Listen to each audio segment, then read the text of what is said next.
Hello everyone, welcome to Jupod Class 9. It's me and Nafi. എല്ലാവർക്കും മക്കളെ Jupod 9ാം ക്ലാസ്സിലേക്ക് സ്വാഗതം. വീഡിയോ സ്റ്റാർട്ട് ചെയ്യുമ്പോൾ മുന്നേ നിങ്ങൾ 3 കാര്യങ്ങൾ ആദ്യം കമൻറ്റ് ചെയ്യണം. ഒന്ന്, നിങ്ങൾക്ക് സ്കൂളിൽ ഏതൊക്കെ സബ്ജക്റ്റ് പഠിപ്പിക്കാൻ തുടങ്ങി എന്നുള്ള കാര്യം ആദ്യം നിങ്ങൾ കമൻറ്റ് ചെയ്യുക. രണ്ടാമത്തെ കാര്യം, ഓരോ സബ്ജക്റ്റിലും ചാപ്റ്റർ ആണോ എടുത്തത് അല്ലെങ്കിൽ ബേസിക്സ് ആണോ എടുത്തുള്ള കാര്യം കമൻറ്റ് ചെയ്യുക. മൂന്നാമത്തെ കാര്യം, നിങ്ങൾക്ക് സ്കൂളിൽ നിന്ന് ടെക്സ്റ്റ് ബുക്ക് എല്ലാ സബ്ജക്റ്റിൻ്റെയും കിട്ടിയോ ഇല്ലയോ എന്നുള്ള കാര്യം കൂടി നിങ്ങൾ എന്ത് ചെയ്യുക, കമൻറ്റ് ചെയ്യുക. ഈ 3 കാര്യങ്ങൾ കമൻറ്റ് ചെയ്ത് കഴിഞ്ഞാൽ നമുക്ക് വീഡിയോയിലേക്ക് അടക്കാം. It's me Nafi. നിങ്ങൾക്ക് 9ാം ക്ലാസ്സിൽ ഫുൾ A+ കിട്ടാനുള്ള ഒരു കിഡിലൻ സ്റ്റഡി ടിപ്പുമായിട്ടാണ് വന്നത്. 1 അല്ല 2 അല്ല 3 അല്ല 7 സ്റ്റഡി ടിപ്പ് ഉണ്ട്. നിങ്ങൾക്ക് 9ാം ക്ലാസ്സിൽ ഈ 7 സ്റ്റഡി ടിപ്പ് ഫോളോ ചെയ്യുകയാണെങ്കിൽ നിങ്ങൾക്ക് ഏറ്റവും മികച്ച മാർക്കോട് കൂടി ഫുൾ A+ കൂടി 9ാം ക്ലാസ്സിൽ പാസ്സാൻ പറ്റും. കഴിഞ്ഞ 8ാം ക്ലാസ്സിലെ പോലെ തന്നെ ഇക്കൊല്ലം 9ാം ക്ലാസ്സിൽ എന്തില്ല, ഓൾ പാസ് ഇല്ല.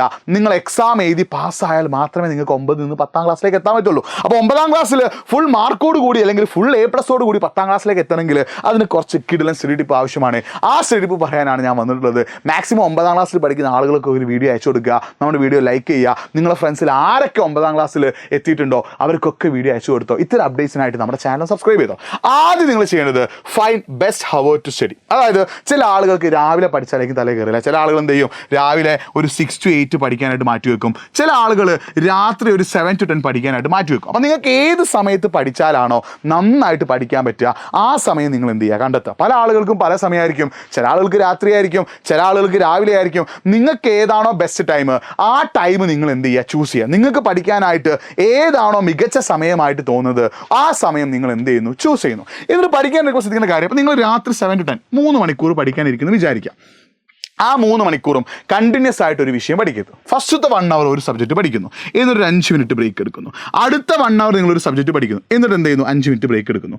അടുത്ത 1 hour ഒരു സബ്ജക്റ്റ് പഠിക്കുന്നു, എന്നിട്ട് നിങ്ങൾ എന്ത് ചെയ്യുന്നു, ഫുഡ് കഴിച്ച് ജിൽജിലാക്കി കിടന്നുറങ്ങുന്നു. അപ്പോൾ ഇങ്ങനെ ഒരു ദിവസം ഒരേ സബ്ജക്റ്റ് തന്നെ പഠിക്കാതെ 3 സബ്ജക്റ്റ് എന്ത് ചെയ്യുക, പഠിക്കുക. പഠിക്കുന്നതിനിടയിൽ 5 minute ബ്രേക്ക് എടുക്കുക. ആ ബ്രേക്കിന് സമയത്ത് നിങ്ങൾ ഒരു കാരണവശാലും ഫോൺ എടുക്കരുത്. നിങ്ങളിങ്ങനെ ജിൽജിലായിട്ടൊന്ന് റിലാക്സ് ആയിട്ട് നടന്നിട്ട് ഒന്ന് സെറ്റായിട്ട് എടുക്കുക കേട്ടോ. ഈ രീതിയിൽ പഠിച്ചാൽ നിങ്ങൾക്ക് എന്ത് ചെയ്യാൻ പറ്റും, നല്ല രീതിയിൽ മികച്ച മാർക്ക് വാങ്ങാൻ പറ്റും. രണ്ടാമത്തത് ഒരു ലേണിംഗ് സ്റ്റൈലാണ്. ഇപ്പോൾ നിങ്ങൾക്കറിയാം ചില ആളുകളൊക്കെ പല രീതിയിൽ പഠിക്കുക. ഞാനൊരു എക്സാമ്പിൾ പറയുകയാണെങ്കിൽ സോഷ്യൽ ബയോളജി പോലുള്ള സബ്ജക്റ്റൊക്കെ ആണെങ്കിൽ നിങ്ങൾ എഴുതി പഠിക്കുന്നതാണ് കുറേ ബെറ്റർ. ഇപ്പോൾ സോഷ്യൽ ബയോളജി പോലുള്ള സബ്ജക്റ്റൊക്കെ ആണ് നിങ്ങൾക്ക് എന്ത് ചെയ്യാം, എഴുതി പഠിക്കാം. ഇനി മാത്സ് ഫിസിക്സ് പോലുള്ള സബ്ജക്റ്റാണ് നിങ്ങൾക്ക് എന്ത് ചെയ്യാം, പ്രോബ്ലംസ് ചെയ്ത് പഠിക്കാം. ഇംഗ്ലീഷ് മലയാളം പോലുള്ള ലാംഗ്വേജ് ഹിന്ദിയൊക്കെ ആണെങ്കിൽ നിങ്ങൾ എന്ത് ചെയ്യണം, വായിച്ച് പഠിക്കണം. ഈ രീതിയിലാണ് ഓരോ സബ്ജക്റ്റും പഠിക്കുന്നത്. അപ്പോൾ ഇംഗ്ലീഷ് മലയാളം ഹിന്ദി പോലുള്ള ലാംഗ്വേജ് നിങ്ങൾ വായിച്ച് പഠിക്കുന്നു.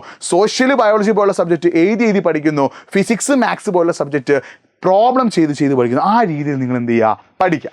അത് നിങ്ങളുടെ റിസോഴ്സസ് യൂട്ടിലൈസ് ചെയ്യാന്നുള്ളത്. അപ്പോൾ നിങ്ങൾക്ക് സംശയമുണ്ടെങ്കിൽ തീർത്താൽ നിങ്ങളുടെ സ്കൂളിൽ ടീച്ചേഴ്സ് ഉണ്ട്. അപ്പോൾ നിങ്ങൾക്കൊരു മനസ്സിൽ ഇപ്പോൾ നിങ്ങൾ ഫിസിക്സിൽ ഒരു ചാപ്റ്റർ പഠിച്ചുകൊണ്ടിരിക്കുക. അപ്പോൾ നിങ്ങൾക്കൊരു സംശയം ഉണ്ടെങ്കിൽ പിറ്റേന്ന് സ്കൂളിൽ പോയിട്ട് എന്ത് ചെയ്യണം, ടീച്ചറോട് ആ സംശയം തീർക്കണം. അപ്പോൾ നിങ്ങൾക്ക് ഒരുപാട് റിസോഴ്സസ് ഉണ്ട്. എജ്യൂപോലെ സൂപ്പർ ബാച്ച് ഉണ്ട്. അപ്പോൾ നിങ്ങൾക്ക് എന്താണ് ഏറ്റവും ബെസ്റ്റ് സൊല്യൂഷൻ, എജ്യൂപോഡിൻ്റെ സൂപ്പർ ബാച്ചിൽ ജോയിൻ ചെയ്ത് പഠിക്കാമെന്നാണ്. നിങ്ങൾക്ക് 9ാം ക്ലാസ്സിൽ ഫുൾ A+ വാങ്ങാൻ അല്ലെങ്കിൽ ഫുൾ മാർക്ക് വാങ്ങാൻ താല്പര്യമുണ്ടെങ്കിൽ നിങ്ങളെ കാത്തിരിക്കുന്ന ഏറ്റവും ബെസ്റ്റ് റിസോഴ്സ് ആണ് എന്ത്, എജ്യൂപോഡിൻ്റെ സൂപ്പർ ബാച്ച്.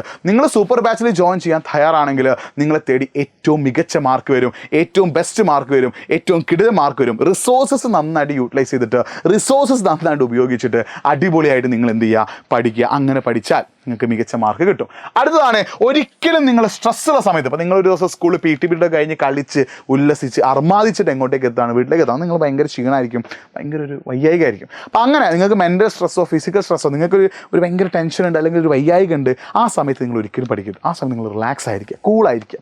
നിങ്ങൾക്ക് എന്താണ് എന്തെങ്കിലും ഫിസിക്കൽ സ്ട്രെസ്സോ മെൻ്റൽ സ്ട്രെസ്സോ ഒക്കെ ഉള്ള സമയത്ത് ആ ഒരു സമയത്ത് യാതൊരു കാരണവശാലും മക്കളെ നിങ്ങൾ എന്ത് ചെയ്യരുത്, പഠിക്കരുത്. ആ സമയത്ത് നിങ്ങൾ റിലാക്സ്ഡായി കൂളായി ജിൽജിലായിട്ടിരിക്കുക. അങ്ങനെ ഇരുന്നിട്ട് എന്ത് ചെയ്യുക, അന്ന് റിലാക്സ് ആവുക. അപ്പോൾ സ്ട്രെസ്സുള്ള സമയത്ത് അല്ലെങ്കിൽ ഇഷ്യൂ ഉള്ള സമയത്ത് പ്രോബ്ലം ഉള്ള സമയത്ത് ഒരു കാരണവശാലും നിങ്ങൾ എന്ത് ചെയ്യരുത്, പഠിക്കാനിരിക്കരുത്. പിന്നെ നിങ്ങളുടെ മനസ്സിലൊരു തോന്നൽ വേണം, നിങ്ങൾ പഠിക്കാനിരിക്കുക. നിങ്ങൾ സെൽഫ് സ്റ്റഡി, നിങ്ങളുടെ മനസ്സിൽ തോന്നലുണ്ട്, യെസ് ഞാൻ പഠിക്കാൻ പോവാണ്, ഞാൻ പഠിക്കും, ഞാൻ പഠിച്ചിട്ട് 9ാം ക്ലാസ്സിൽ ഫുൾ A+ നേടും, ഞാൻ പഠിച്ചിട്ട് 9ാം ക്ലാസ്സിൽ ഫുൾ മാർക്ക് നേടും, ഞാൻ പഠിച്ചിട്ട് 9ാം ക്ലാസ്സിൽ മികച്ച മാർക്ക് നേടും.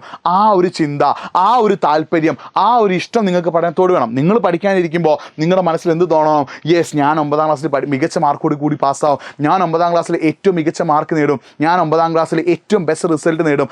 ആ ഒരു ചിന്ത, ആ ഒരു താല്പര്യം, ആ ഒരു ഇഷ്ടം നിങ്ങളുടെ മനസ്സിൽ വേണം. അതനുസരിച്ച് പഠിച്ചാൽ മാത്രമേ മികച്ച മാർക്ക് നിങ്ങൾക്ക് കിട്ടുള്ളൂ എന്നുള്ള കാര്യം ഞാൻ വീണ്ടും വീണ്ടും ആവർത്തിക്കാം. അപ്പോൾ നല്ല രീതിയിൽ പഠിക്കുക, ഉഷാറായി പഠിക്കുക. നിങ്ങളുടെ ഉള്ളിലൊരു തോന്നൽ വേണം, എന്നെക്കൊണ്ട് പറ്റും, എന്നെക്കൊണ്ട് സാധിക്കും, ഞാൻ നേടിയെടുക്കും എന്നുള്ളൊരു തോന്നൽ നിങ്ങളുടെ മനസ്സിലുണ്ടെങ്കിൽ ആ ഒരു ചിന്ത നിങ്ങളുടെ മനസ്സിൽ ആദ്യം നിങ്ങൾ ഉണ്ടാക്കണം. അപ്പോൾ ഞാൻ പഠിക്കാൻ പോവാണ്, എനിക്ക് 9ാം ക്ലാസ്സിൽ ഫുൾ A+ വേണം, ഫുൾ മാർക്ക് വേണം, ആ ഒരു ചിന്ത നിങ്ങൾ മനസ്സിൽ ആദ്യം എന്ത് ചെയ്യുക, ഉണ്ടാക്കിയെടുക്കുക. എന്നിട്ടൊരു പ്രോപ്പർ പ്ലാനിങ് വേണം. അത് നിങ്ങൾ ആഴ്ചയിൽ 5 ദിവസം പഠിച്ചാൽ മതി, മാക്സിമം 5 days, 4 days ആയാലും കുഴപ്പമില്ല. എന്നിട്ട് മൺഡേ ഏതൊക്കെയാണ് പഠിക്കാൻ പോകുന്ന 3 സബ്ജക്റ്റ്, ട്യൂസ്ഡേ ഏതൊക്കെയാണ് പഠിക്കാൻ പോകുന്ന 3 സബ്ജക്റ്റ് മാത്രമല്ല ആ സബ്ജക്റ്റിലെ ഏത് ചാപ്റ്റർ, ഏത് ടോപ്പിക്ക്, ഓരോ ദിവസവും ഏതൊക്കെ സബ്ജക്റ്റ് ഞാൻ പഠിക്കണം, ഏതൊക്കെ ചാപ്റ്റർ നിങ്ങൾ പഠിക്കണം, ഒരു പ്രോപ്പർ പ്ലാൻ നിങ്ങൾ തന്നെ ഉണ്ടാക്കുക. ഒരു ടൈം ടേബിൾ നിങ്ങൾ തന്നെ ഉണ്ടാക്കുന്നതാണ് ഏറ്റവും ബെറ്റർ കേട്ടോ. അപ്പോൾ ഓരോ ദിവസവും എന്തൊക്കെ പഠിക്കണം, എന്തൊക്കെ നോക്കണം എന്നുള്ള കാര്യം നിങ്ങൾ എന്ത് ചെയ്യുക, പ്രോപ്പറായിട്ട് പ്ലാൻ ചെയ്യുക. അപ്പോൾ മൺഡേ ഞാൻ ഈ 3 സബ്ജക്റ്റ് പഠിക്കും, ട്യൂസ്ഡേ ഞാൻ ഈ 3 സബ്ജക്റ്റ് പഠിക്കും. അത് നിങ്ങൾ തന്നെ അങ്ങോട്ടേക്ക് എന്ത് ചെയ്യുക, പ്ലാൻ ചെയ്യുക. മറ്റൊരു പ്രധാനപ്പെട്ട കാര്യം, ഡിസ്ട്രാക്ഷൻസ് നിങ്ങൾ എന്ത് ചെയ്യുക, അവോയ്ഡ് ചെയ്യുക. അതായത് ഇപ്പോൾ നിങ്ങൾ എന്ത് ചെയ്യാണ്, നിങ്ങളിപ്പോൾ പഠിക്കാനിരിക്കുമ്പോൾ നിങ്ങളെ പാരൻറ്റ് വിളിക്കുക, അല്ലെങ്കിൽ നിങ്ങൾ വീട്ടിൽ ചെറിയ കുട്ടി ഉണ്ടായിരിക്കുക, ചെറിയ കുട്ടി നിങ്ങളുടെ അടുത്തേക്ക് വന്നിട്ട് ചേച്ചിപ്പാ ചേട്ടാപ്പാ എന്ന് പറഞ്ഞിട്ട് നിങ്ങൾ വിളിച്ചു കൊണ്ടുപോകാണ് കളിക്കാൻ. അതൊരു ഡിസ്ട്രാക്ഷനാണ്. അപ്പോൾ നിങ്ങൾ പഠിക്കാനിരിക്കുമ്പോൾ നിങ്ങളുടെ മനസ്സിനെ പഠനത്തിൽ നിന്ന് പിന്തിരിപ്പിക്കുന്നത് എല്ലാം ഡിസ്ട്രാക്ഷൻസ് ആണ്. അത് ചിലപ്പോൾ വീട്ടിലെ കുട്ടികളാവാം, അല്ലെങ്കിൽ മൊബൈൽ ഫോൺ ആകാം, TV ആകാം, എന്തുമാകാം. അപ്പോൾ നിങ്ങൾ പഠിക്കാനിരിക്കുമ്പോൾ ആ പഠിക്കാനിരിക്കുന്ന 3 സമയത്ത്, നിങ്ങളുടെ 3 മണിക്കൂർ സമയത്ത് നിങ്ങളുടെ ഫുൾ കോൺസെൻട്രേഷൻ എങ്ങോട്ടേക്കാവണം, പഠനത്തിലേക്കാവണം. ഫുൾ കോൺസെൻട്രേഷൻ പഠനത്തിലേക്ക് മാറ്റിയിട്ട് മികച്ച രീതിയിൽ ഡീവിയേഷനോട് നോ പറയാം. അതിപ്പോൾ ഫോണാവാം, TV ആവാം, എന്തും ആവാം. ആ ഡീവിയേഷനോട് നോ പറഞ്ഞിട്ട് നിങ്ങൾ പഠനത്തിലേക്ക് കോൺസെൻട്രേറ്റ് ചെയ്ത് പഠിക്കുകയാണെങ്കിൽ നിങ്ങളെ തേടി ഏറ്റവും ബെസ്റ്റ് റിസൾട്ട് തന്നെ വരും, നിങ്ങളെ തേടി ഏറ്റവും മികച്ച മാർക്ക് തന്നെ വരും, നിങ്ങളെ തേടി ഏറ്റവും അടിപൊളി റിസൾട്ട് തന്നെ വരും എന്നുള്ള കാര്യം ഞാൻ വീണ്ടും വീണ്ടും ആവർത്തിക്കുകയാണ്. അപ്പോൾ നിങ്ങൾ പഠിക്കാനിരിക്കുമ്പോൾ നിങ്ങൾ പിന്നോട്ടേക്ക് വലിക്കുന്നത് TV ആണെങ്കിൽ അതിനോട് നോ പറയുക, മൊബൈൽ ആണെങ്കിൽ അത് മാറ്റി നിർത്തുക, വീട്ടിൽ എന്തെങ്കിലും ആണെങ്കിൽ അതിനോട് മാറ്റി നിർത്തുക. പഠന സമയത്ത് പഠനം മാത്രമാവണം. ആ രീതിയിൽ നിങ്ങൾ പഠിക്കാൻ തയ്യാറാണെങ്കിൽ, ആ രീതിയിൽ നിങ്ങൾ കഷ്ടപ്പെടാൻ തയ്യാറാണെങ്കിൽ നിങ്ങളെ തേടി ഏറ്റവും ബെസ്റ്റ് റിസൾട്ട് തന്നെ വരുന്നുള്ള കാര്യം ഞാൻ വീണ്ടും വീണ്ടും ആവർത്തിക്കുകയാണ്. അപ്പോൾ അടിപൊളിയായിട്ട് പഠിക്കുക, സൂപ്പറായിട്ട് പഠിക്കുക. പിന്നെ ഏറ്റവും പ്രധാനപ്പെട്ട കാര്യം, നിങ്ങൾ പഠിച്ചിട്ട് ചിലപ്പോൾ പഠിച്ച കാര്യങ്ങൾ മറന്നു പോയേക്കാം, ചിലപ്പോൾ പഠിച്ച കാര്യങ്ങൾ ഓർത്തെടുക്കാൻ പറ്റാതായതേക്കാം. ചിലപ്പോൾ നിങ്ങൾ കഷ്ടപ്പെട്ട് പഠിച്ചിട്ട് നിങ്ങൾ ഓരോ ചാപ്റ്റർ ചെയ്യുന്ന സ്കൂളിൽ എന്തുണ്ടാവും, യൂണിറ്റ് ടെസ്റ്റ് ഉണ്ടാവില്ലേ, ആ ടെസ്റ്റിൽ നിങ്ങൾക്ക് എന്ത് ചെയ്തേക്കാം, വിചാരിച്ച മാർക്ക് കിട്ടാതിരുന്നേക്കാം.